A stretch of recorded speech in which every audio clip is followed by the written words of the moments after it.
Live from a microwave where our heads are about to explode, it's the Socially Awkwards podcast. I am Chitty Chitty, and he is Bang Bang. Welcome to the pod, and conveniently, this pod is made of plastic. Today, Brandon, we're not going to be talking about the big macroplastics. No, we're not going to be talking about the small plastics or even the smaller plastics. We're going to be talking about the small plastics. The kind of plastics where if you watched Ant-Man when he went into the quantum realm, it sounds like those would have been everywhere and he would have been fighting them. All right? We're going to be talking about microplastics.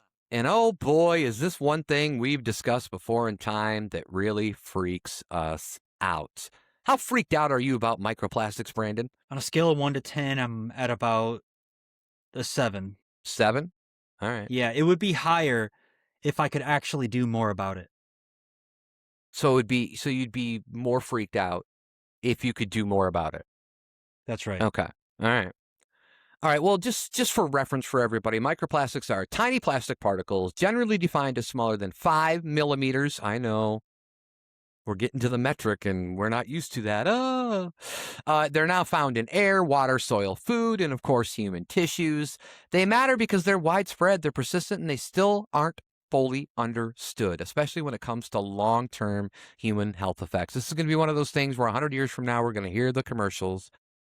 Have you or a loved one been affected by microplastics and now have dysentery or bloody eye sockets? You may be entitled to compensation. You know, things like that. You know what that's coming. We hear it all the time with, PFAS, everything else, which is not the same as PFuzz, just so people know. But microplastics freak me out too, man. We had talked about this before, how they're in our balls, they're in our semen, which I guess is the same thing. I just said the same thing twice. But they're everywhere. They found them in people's near their hearts. In their brains, you're just like, oh, here too. It's like how you were. It's like, so it is crazy. And there's primary microplastics, which are manufactured to be small.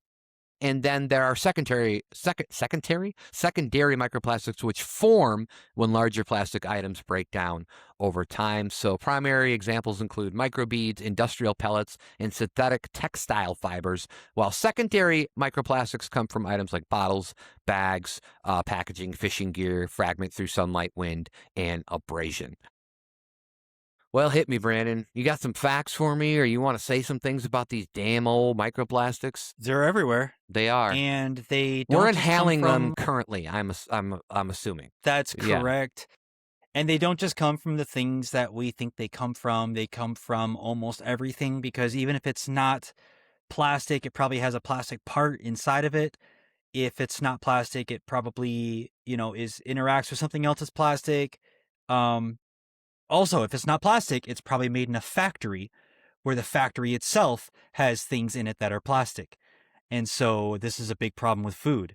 Yeah. And we find microplastics in food where we say, well, wait a minute, I'm buying my mac and cheese out of a cardboard box and it's wheat-based macaroni elbow noodles. Right. So where is the plastic coming from? It's coming from the conveyor belts, and it's coming from, the plastic rollers and not to mention that all that stuff is sealed up with glue. Everything that's sealed up with glue. It is, yeah. Plus the paint that goes on the outside of these boxes that, gives us all this beautiful advertising also has these compounds in it that can involve microplastics. And so, if you look at an overarching rule as well, if it's plastic and it gets rubbed, it gets heated, it gets washed, it gets weathered in any way, it gets chopped, chewed, or broken down, then it's a source of microplastic. Yeah. And that's the unsettling truth. Everything is made out of microplastic. I don't know if I can look around my room and find 10 things that wouldn't have microplastic involved in them. Do you think microplastics are like killing mosquitoes? Do you think mosquitoes are just like, and they're like, and they just drop from the sky because they're like, oh shit, what was that? I wish, but I don't think so. Yeah. I think somehow it's making them stronger. And right. I don't. They're eating them. They're becoming plastic mosquitoes, which is not good. There are when I said 7 out of 10, it's because I said I wish I could do more about it. That's Yeah. the thing, is I think it affects us in a very negative way. Right. They have found that microplastics can be used as scaffolding for blood clots because it gives these things. Your clots are able to build off themselves and clot actually easier Right. with these microplastics, and a bunch of other things, right? So the reason why I feel like I can't do anything about it is because even if you try to live your life in a healthy way, you are still surrounded by things like cars and the rubber on the road. Yep. All this rubber on the road and the exhaust and stuff, it's Tire spewing wear. microplastics. Yeah. It's Road it's dust. aerosolized, it's in the air, and we're breathing it. Yeah. And so there's nothing you can do it from that end either. But doesn't it kind of piss you off that, like, we've kind of known about microplastics for a while? I'm sure there's been studies on it like for quite a while now. But it doesn't seem like anybody, like, in the institutions of whether it's the government or corporations or the people making these products, nobody's really fucking talking about it. They just don't seem to care. As far as I know. I mean, I haven't really heard anybody talk much about it. Yeah. So that kind of pisses me off too. It's like, well, they could start, they could help by, like, creating something, even if it is just everything's in paper again. And I realize that, yeah, it's going to still go by down conveyor belts. There's still going to be ways. You're still going to get plastic and everything. But right now, can we just minimize the damage a little bit? Can we just do a little bit to make us all feel a little bit better? That's all I'm asking. I wish. I don't think so. I think the answer is no. Yeah. I think that what's going to happen is we're going to spend the next 20 years mitigating symptoms of microplastics. Right. And it's a bit like smoking. It's because it takes a while for the damage to happen. Yeah. And so it's really hard to say, hey, microplastics are causing it, like climate change, for example. Yeah. It's like, it's going to take a while for us to be like, okay, what really do we do about this? Because you put up a factory today and you get climate change 50 years from now or something. It's like, now we're at the 50-year point for that. But it's tough to with convince microplastics- anybody in the moment about something right. so far into the future. And so nobody's really going to campaign on this because it just doesn't seem like it's affecting the average person in an immediate way. Right. And it seems like it's something Bernie would be raving about. And we've got microplastics everywhere. Yeah. You know. And not only that, but like the last time you were at a hospital, think about how many medical advancements that relied on plastic components. Yeah. And so it's like, I don't even know, in the aggregate, of everything, I don't even know if we would be better off if we took away all plastics. We might actually, in the over-under of it all, we might lose life expectancy just because so many medical advancements rely on it. Right. Or, pill formations and things like that, and technologies for all that stuff. So I don't know. I don't know if it's a good thing or a bad thing. I know it's a bad thing, but I don't know if you took away all the advancements that rely on plastics, if it would end up evening out the bad that it's doing. It's a big question mark, and it's going to take us a long time to figure out. Might be something we never figure out. It just might be an acceptable form like smoking is and other things are, where we just accept it and the people deal with it. And smoking's a little different because obviously you can choose not to smoke. It's not like you can choose not to inhale microplastics. And, just like me, when I eat those plastic fruits every week because I think they're real, that's a problem, I feel like. But I should probably just have to get some real fruit, but I'm too afraid to right now because Michigan's going through some kind of parasite epidemic. So, you just never know with those things. Another thing to worry about. It's always something, right? But one important thing about this is that every time synthetic clothes are washed, and then, like you were talking about, tires rolling on the roads or plastic breaks apart outdoors, all of that can release all these different tiny particles. And just think about how many cars are on the road. I mean, that's just insane. And we had over by, kind of in the middle of both of where we live, in the 90s, there was a big tire fire over here. And then, people had to evacuate that were near there. Luckily, I think it was because there's an elementary school right across from that place now. But I think that was right before that elementary school went up. But then the firefighters come out and they put that, they work on it every day. And then we find out now, 30 years later, that all that stuff that they were spraying on it was PFAS. And now that's all bad for you. They spray a lot of PFAS at the airport. There's just so many things like that. And so microplastics is just going to end up being in that category of things, I think, as far as that. But what else Yeah. you got for me? Well, just to tag along on your clothing thing, because that's a really great point. A statistic here says plastic fibers like polyester, acrylic, and nylon make up about 60% of clothing material. Yeah, that's tough. So all man. clothing material, 60% of that makes up of materials That's that can cause crazy, microplastics. man. That's why you should just get every time. And by the way, like remember when there was that big old pledge like years ago, for people to make plastic more readily available, plastic bags when you're shopping, because people were worried about the trees chopping down because some people forgot that trees regrow or something. I don't know, but now. Now it's ridiculous, dude. Like, you ever go grocery shopping and you're like, my God, I get my groceries delivered. So maybe if you go there, you could probably choose paper. I'm pretty sure for most places, but I get mine delivered and there's like things that are double, triple bagged. I feel like I'll order like $100 worth of groceries and I'll have like 30 plastic bags when I'm done. And I'm just like, my gosh, dude, this is insane. Like, I don't need this much. Yeah. So I'd rather just go to paper. And I was just going to say, like, we could all just start wearing paper as well. So just go to the store, ask for paper, make some pants out of it, make a shirt out of it, whatever you want to do. Yeah, I'm just going to go back to making cordage out of bark. Yeah. And using large maple leaves. Yeah. Well, we might have been better off before. Well, you know what? People, let me say this. That's my famous saying. Let me say this. You're supposed to say that's right, but you didn't. Let me say this. Right. All right. That's right. All right. The industrial age was a great thing. It was an amazing thing. And without the industrial age, I don't think we could have all this technological aid. We couldn't have so many things, right? But think about how many things have happened since it is industrial age that are that's like the beginning of a lot of stuff. It's the beginning of a lot of microplastics things and pollutions and the global warming and everything else you can come up with. So you do wonder, it's like, man, besides all that crazy shit you could die from in the 17 in the early 1800s, it might not have been that bad, even though like life expectancy was like 50 and you died from the flu or from a cold sometimes, or tetanus. Tetanus was probably huge before they even knew about it. Like, people were just like puncturing themselves and then they were getting tetanus and dying. So it is insane, but I don't know. I probably still would rather have now, but I'm just saying it is. You can kind of look at that and be like, simpler times, I guess. I don't know. Yeah.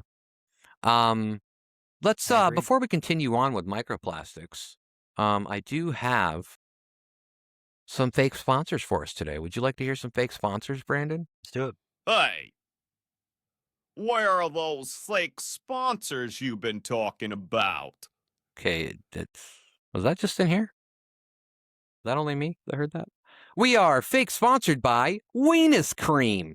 Whether you have a big weenus or a small weenus, your weenus can get dry and scratchy. This I know. Spread a little cream on that weenus and moisten up those wrinkles for the pristine, clean weenus sheen.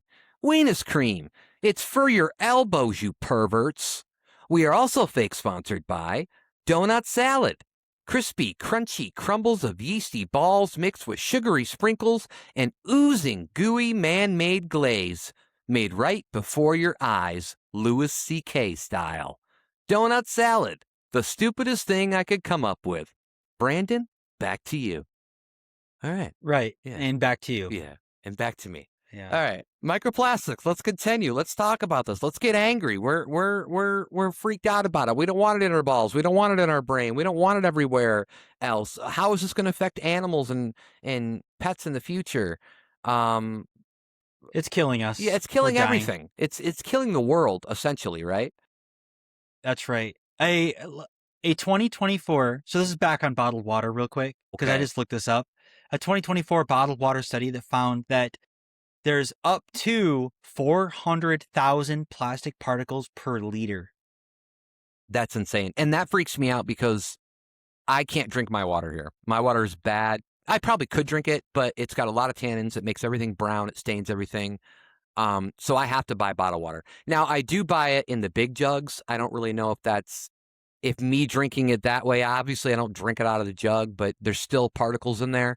So I'm probably just dipping them, pouring them into my cup anyways. I don't know if in my mind, it's better to grab a gallon jug rather than drink, rather than like 32 little 16-ounce bottles. But I don't know. I mean, it might not. I highly doubt it even matters. It's just in my mind that's what's making me feel better about drinking water, because I drink a lot of water, and I drink iced tea. And guess what iced tea comes in, Brandon? A fucking plastic container. Everything comes in plastic.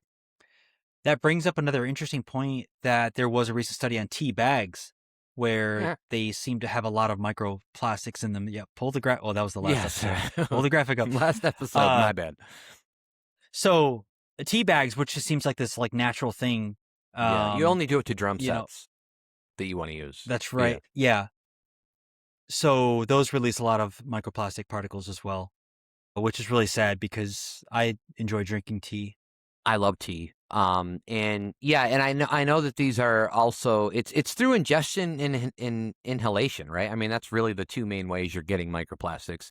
And we already talked about the packaging. There's contaminated soil, water sources. It's just airborne dust and fibers, Think about how many microplastics were flying around New York City when the towers fell in 9/11.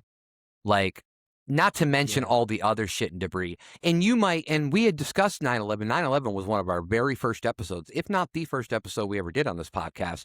But we had also talked about how more people have died since 9/11 from diseases that were caused by 9/11.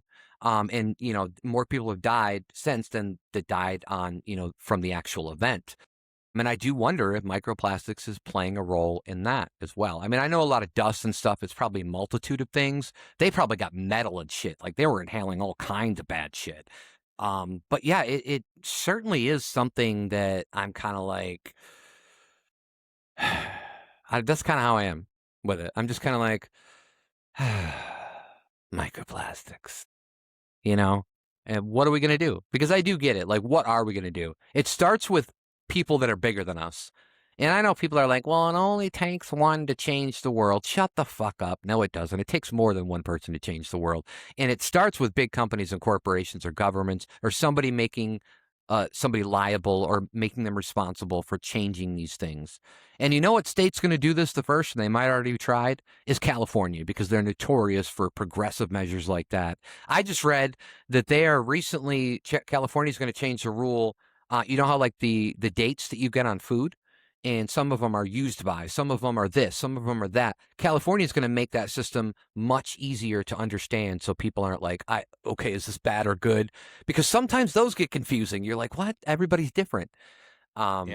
So yeah, it is crazy. I mean, microplastics. Man, I'm just thinking about all the times now that I probably just inhaled a bunch of microplastics. I'm thinking about vacuuming. Like, just the process of vacuuming. And it's like, oh gosh, dude. But it's bad. Anything, a tornado. I know that was a previous podcast that we did, but a tornado just whipping microplastics around. There's so many things, and it freaks me out, man. Does it freak you out? Are you freaked out right now, Brandon? Are you? I'm freaked out. Yeah. Yeah, I'm freaked out. Yeah, you look pretty freaked out. Yeah. Yeah, I bet.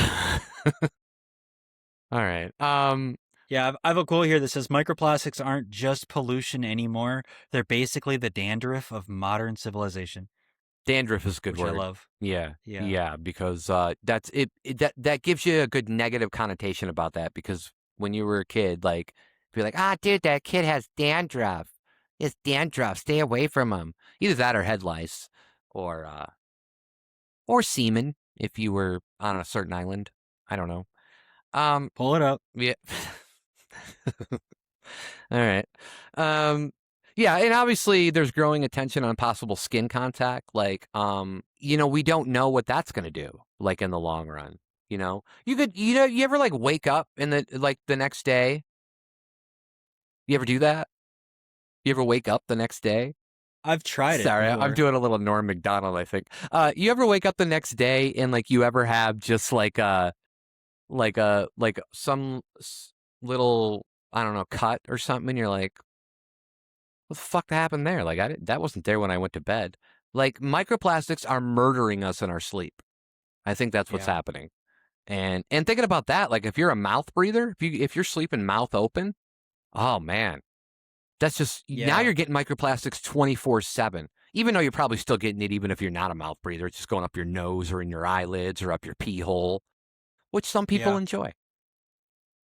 That's true. You never know. Yeah, you never know. You know, and you mentioned a good point about like voices rising up to say like, hey, we don't want these microplastics in us anymore. But the problem also is that it's one of these issues where it's like there's a million other issues in front of this that are Yeah. actually probably more important. No, I get it. Like you said before, it's going to be like 50 years from now. They're going to be like, holy shit, why didn't you tell us about this? And the people like you and me, well, I don't know if we'll still be alive, but we're going to be like, yeah, we did. Like there was articles all over about this shit. Yeah. Yeah, so the skin contact, that's not good. And they don't biodegrade, obviously, so you can't. So those people littering, you're not helping anybody.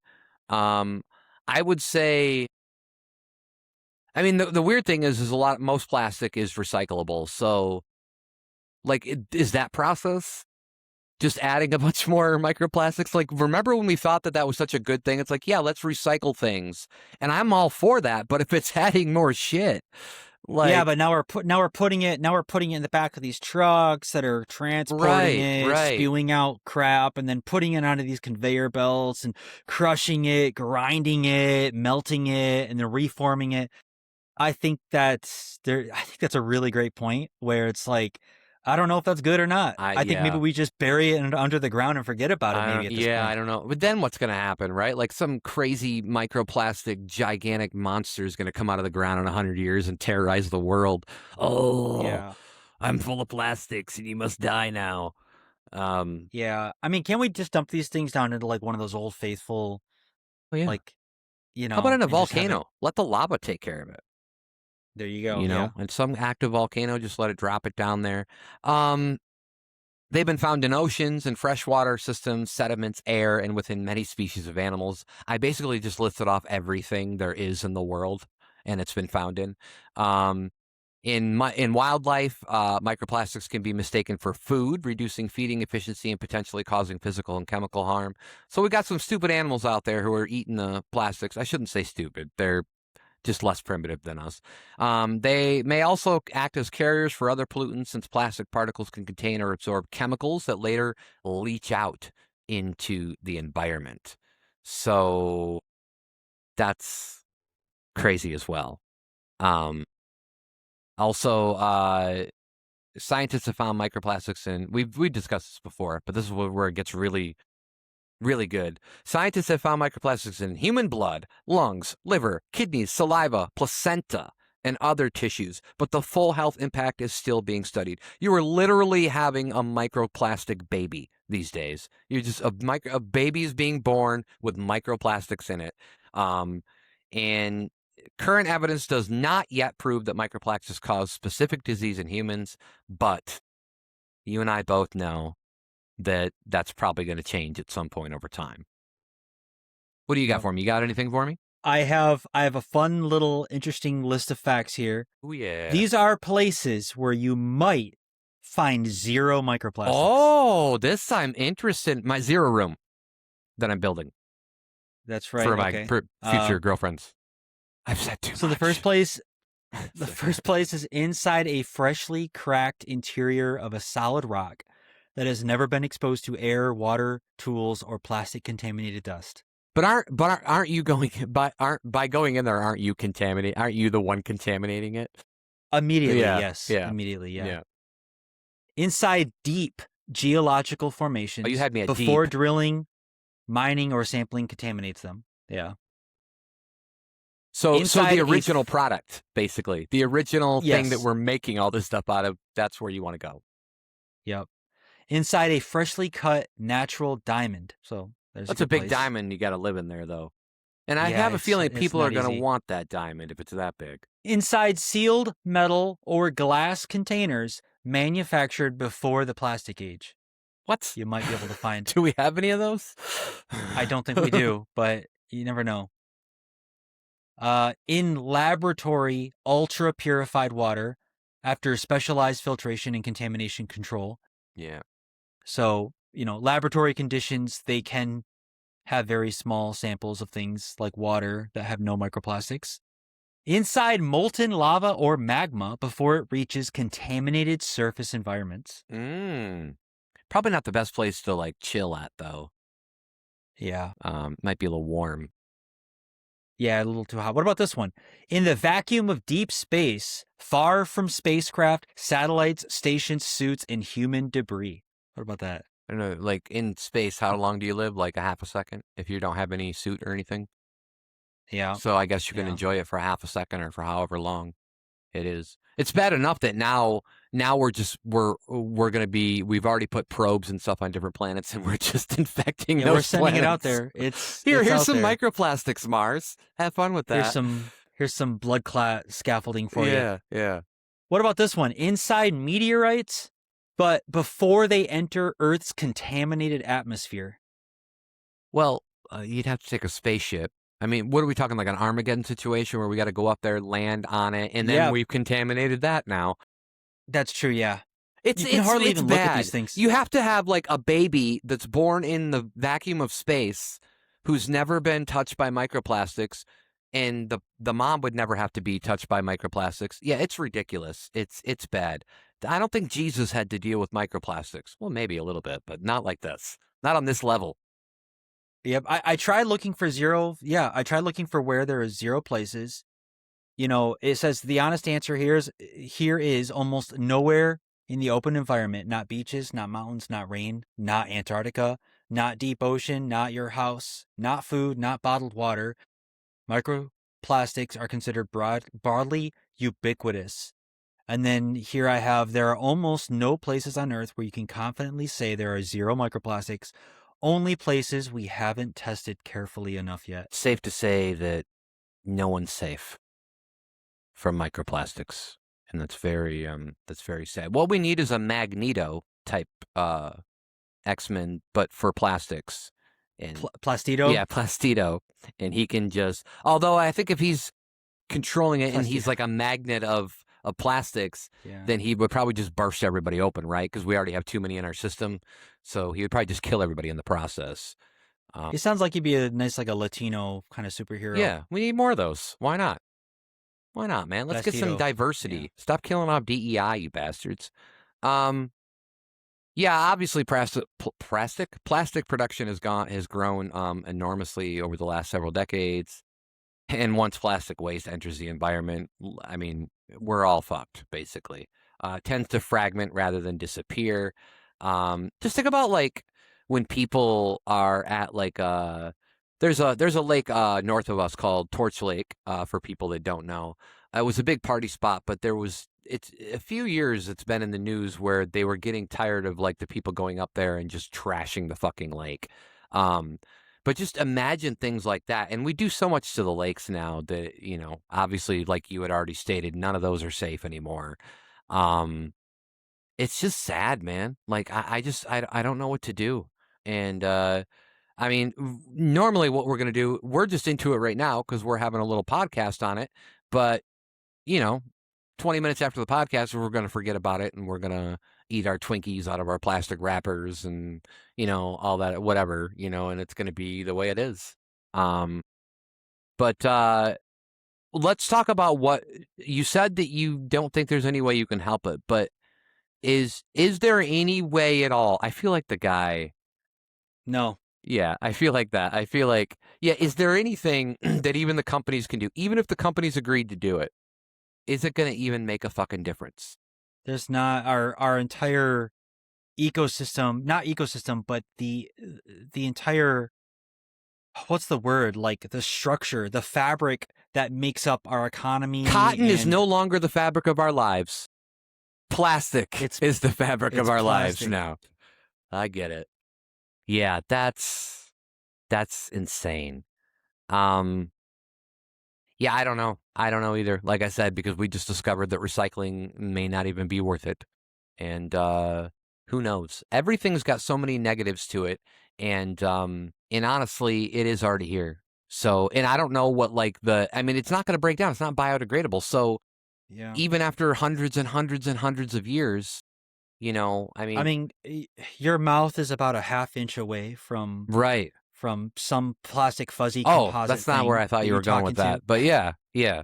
Pull it up. Yeah. Your headphones that are strapped tightly on your ears are just completely plastic. The chair you're sitting on is Phones full of it. Phones are made. Your shirt is probably composite. Yeah. Yeah, it's all over And me. so, I mean, and you're looking at me through a monitor that is just made up of like 80%, 90% plastic parts. Yeah. And you can't escape it. Sorry. Punching up. Yeah, I was trying to punch the plastic out of the air, but it wasn't working. I think all it did was just give me plastic in my fist now. Yeah. More microplastics in my fists. That's sad. That's a shame. All right. Well, any final thoughts? Because this is a pretty dreary one. Like, there's no way to even there's not even any happy things we can give to people unless you can find a giant 150-pound diamond that you can live inside of. Yeah. The happy thing I'm going to say is don't waste your time worrying about it. That'd be the best. We'll already be dead by time they're like, hey, these are actually bad for us. And we'll be like, yeah. Okay. So I just don't know. I think the cat's out of the bag. And it's sort of like when the first nuclear bomb went off and you said, hey, we're in a post-nuclear world now. Like cats, like it's out there. And for the average person, I don't know if, worrying about microplastics, it's out there. We rely on it. We can't go back. And there's nothing you can do about it. Stop putting cats in bags, by the way, people. Goodness gracious. Yeah. Just let them be free. Double bag it. They like to double bag it. What'd you used to say? Double bag it, double wrap it, stamp it. I don't know what you used to say. There was one. You had one going for a whole episode, and then we kind of forgot about it. But it's all right. Yeah. So I guess if you're worried about microplastics, what can you do? Nothing. So I don't know. Enjoy it. Like Brandon said, I think the best thing is to just not worry about it so much. And I don't think people are. I think people read articles and they freak out, and then 20 minutes later, it's on to something else. Because that's how we get our media nowadays, too. We're on social media all the time, so you could see one thing where it's like, microplastics. And then 5 minutes later, you're like, Iran, North Korea, Russia, whatever it is. Hot dogs in my butt. Yeah. What's that? Nothing. All right. Well, that's been another episode of the Socially Awkward Plastic Podcast. Microplastics are everywhere. You can't do anything about it. But until next time, we hope you have a good time and try to avoid those bad boys. So have a good time.